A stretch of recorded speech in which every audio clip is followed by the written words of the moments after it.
That's it. That's it. We're gone. We're going. Goodbye. Bye-bye, legs. Hello, world. Next adventure. Yeah, this definitely feels like one door closing. We leave our home in the hills. We quit jobs and sell old bikes. Just the last key things to fall into place before we can start our 10-year dream of cycling around the world. Sometimes, though, one door closes and the next isn't quite ready to open. Things are out of our hands, but if cycle touring's taught me one thing, it's that you've got to adapt to your situation.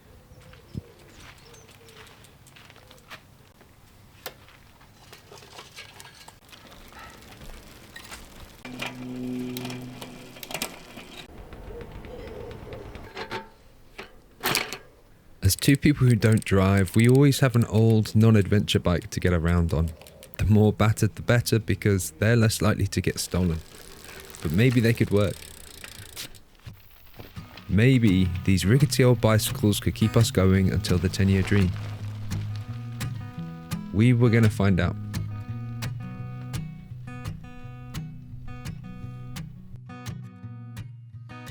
Sarah is riding a giant CRS with 6,000 aluminium Alux tubing, a true workhorse with 3x8 gears, a trusty Shimano Acera group set, and a memory foam saddle.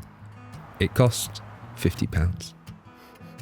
And mine, a beautiful 1997 Giant Team World Cup with a steel frame, 26-inch wheels and 5 working gears. Costing just £45, born in Cumbria but ready to take on the world. Yeah, what do you like about it? I mean, it looks really cool. It does look pretty cool.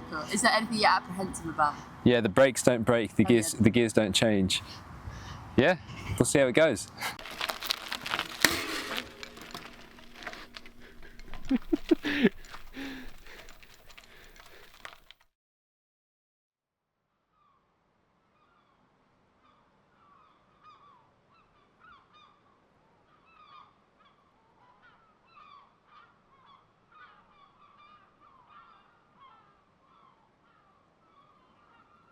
We have ambitious dreams of following this estuary to the coastline and seeing how far north we can ride. And after such a long wait, we are craving an adventure. There is so much anticipation and expectation, a real eagerness to explore. We'll just have to see if the bikes have the same idea.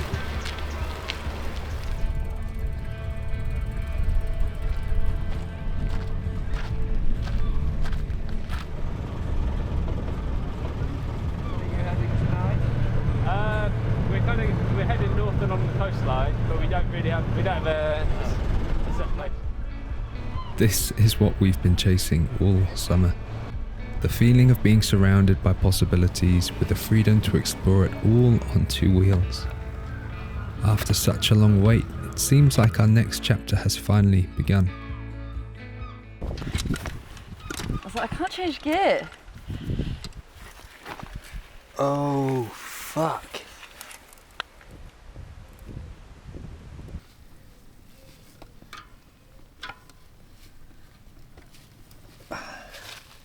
Day one, we cycled less than 20 miles. Been beautiful. That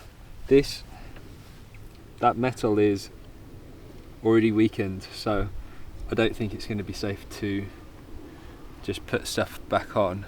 My worry is that if this shoots into the cassette, I've got all the tools that we would need to change the rack. If this goes into the cassette, damages the cassette, I don't have the tools that we would need to change the cassette. And then we need to find a bike shop, and a bike shop's quite a long way away. But for the moment, we just need a rack. We're in the middle of nowhere. A house that is just selling second-hand bikes. Loads of them. So we're thinking they must have a rack, so we can chance it enough. Just the bikes. Yeah, not a pannier rack. No. All right. Okay. All right. Thanks a lot. Bye. Okay, we keep going.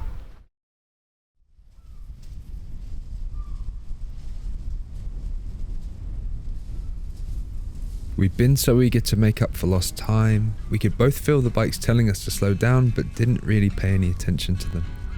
And now we were waiting again.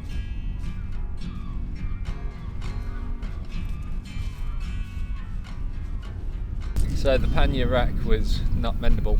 No. We cycled very slowly and found a campsite that welcomed us in, and they let us order a new pannier rack there. We can go switch to pannier racks and continue cycling along Yeah, the load coastline. up. Yes.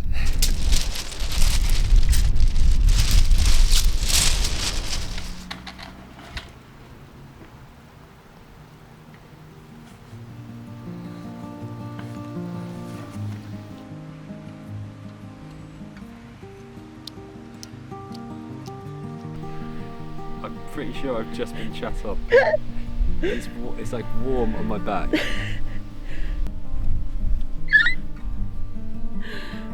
a fucking pigeon. This pigeon's just looking at me. He's just like staring me out. Yeah, you.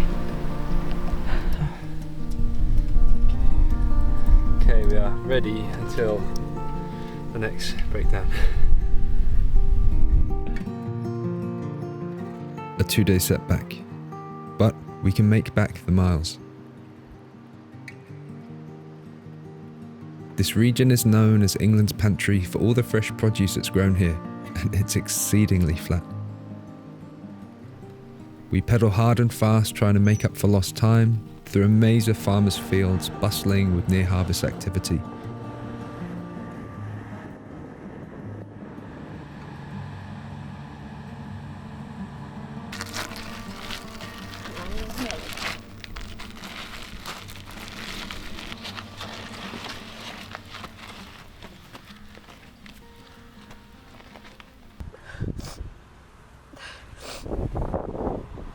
You okay? Yeah. You did real good. Thank you. All the sandy roads is tricky. Yeah, just these tyres, they're not good for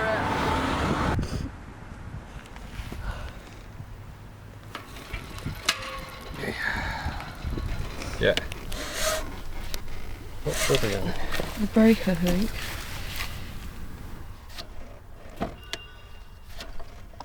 Okay. So they say these things come in threes. We had pannier rack, bird poo, you fall off your bike, which is the worst one. So hopefully they're out the way. Yeah, we find a spot to camp. Yeah. Yeah, Yeah. you're alright. Yeah, just a bit shaken up. It's okay, but the trail here makes it a bit questionable.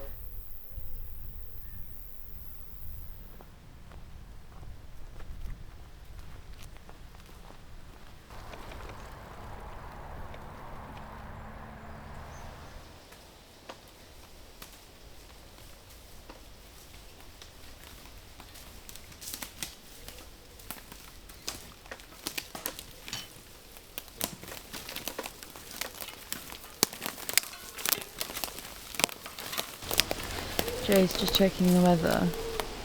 Because there's so many trees which have come down Yeah. everywhere around us. All of these trees look pretty solid and aren't leaning.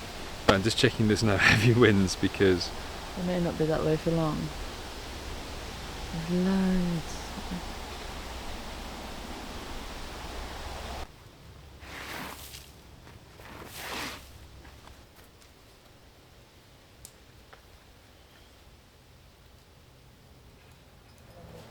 So I fell off my bike. The roads here are it's really dry, and the soil is really sandy. I'm on these sort of single track roads where they're covered in sand. There may be a sort of thin strip where some car tyres have gone, but most of it's covered in sand. We went to turn a corner quite quickly because we didn't see the sign, and my tyres are very skinny and not good for off-roading, so I came off my bike. Wasn't too bad. I'm really grateful that the woman who was driving behind us wasn't going too fast, so she was able to stop and did ask if we were okay. But I was in that weird, embarrassed, tearful, where I was actually really hurt. Like, it jarred my hands and it hurt my knee. I was trying not to cry but was crying, so I felt a bit embarrassed, but it did shake me up a bit and just made me feel just very vulnerable. I think on this bike it does feel very rickety. I think I'm so used to riding very steel, sort of solid bikes, and this bike just doesn't feel like it's very solid at all. It feels very, very flimsy.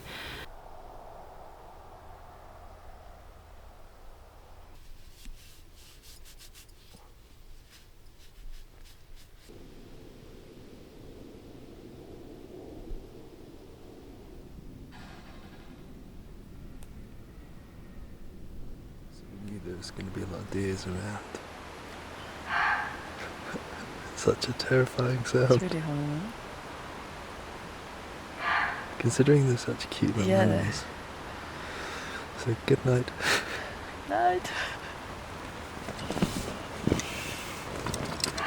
Oh gosh.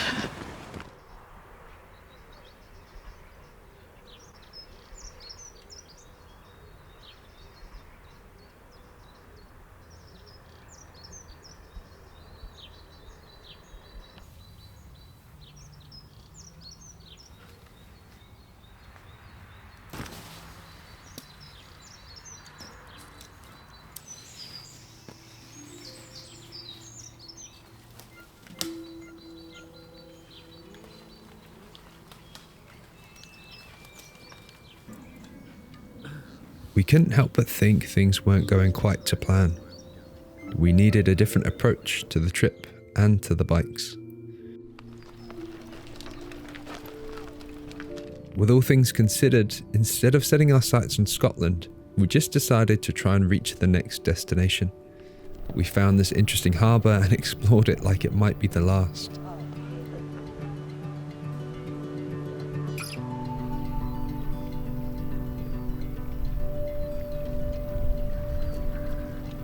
It amazed us how just a slight change of pace made such a big difference. All the details and intricacies you notice when you have time to look. Is there a light in there? Oh, I thought it was like two tomatoes joined together. Okay, mixed tomatoes it is. Should we see?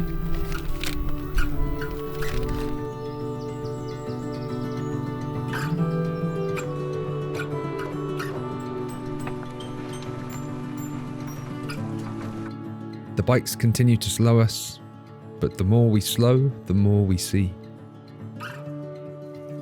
These heathland areas are rarer than rainforests, but we only know that because we took a detour, stopped and read the sign.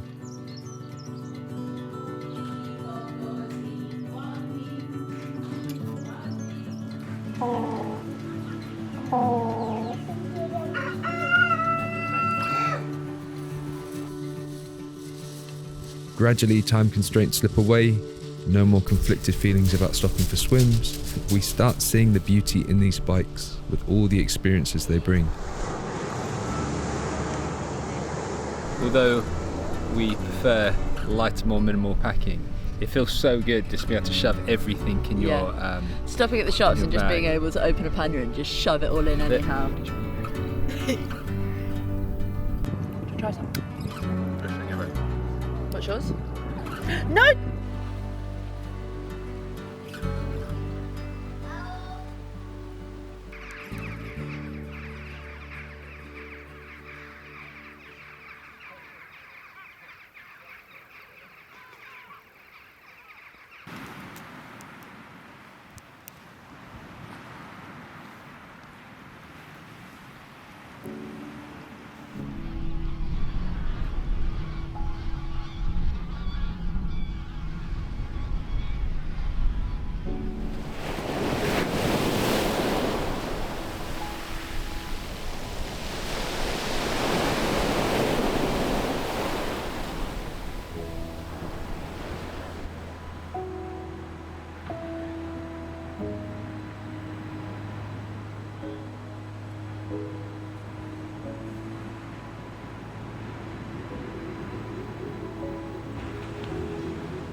The sun is up.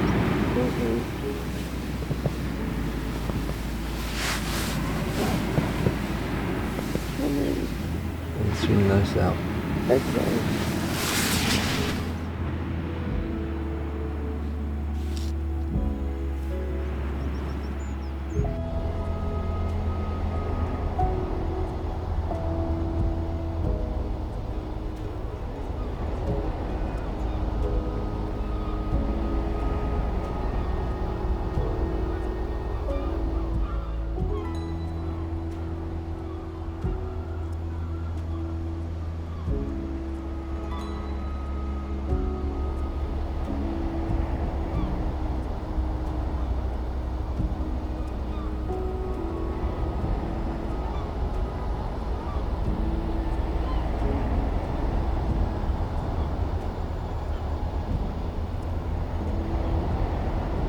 For quite some time, so much happiness has been placed on finally beginning this grand journey. It's felt like life has been on hold for years, never fully present, just waiting for this adventure to begin. We spent a summer stuck, feeling like things were out of our hands, but I now realise we just wanted to be cycling, for days on end with the freedom to explore. And those beauties of cycle travelling have been sitting ready for us the whole summer. All the pieces of the puzzle will fall into place and the fabled grand journey will begin. And I'm not going to pretend it will be on £50 bikes, but they had taught us a hell of a lot. They've shaped the road ahead, and until that trip starts, we'll be smiling, enjoying each moment and each place, slowly.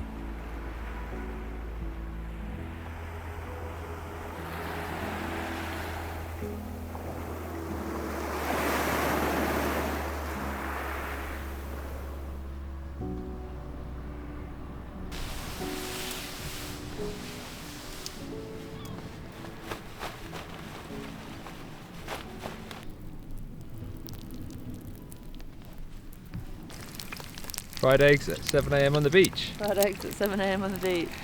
Not bad. On action stations. Yeah, all systems go. Goes in anyway.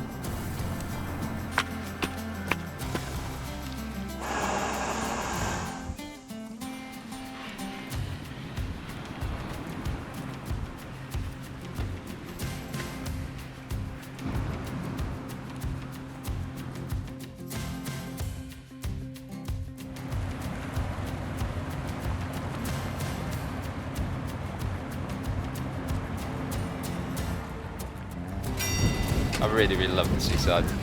All the colours and the smells. I think it's all of your senses is beautiful. Maybe someday we'll live by the seaside. Maybe, yeah. I think this trip has made us want to, definitely. Cottage by the coast. Sounds good.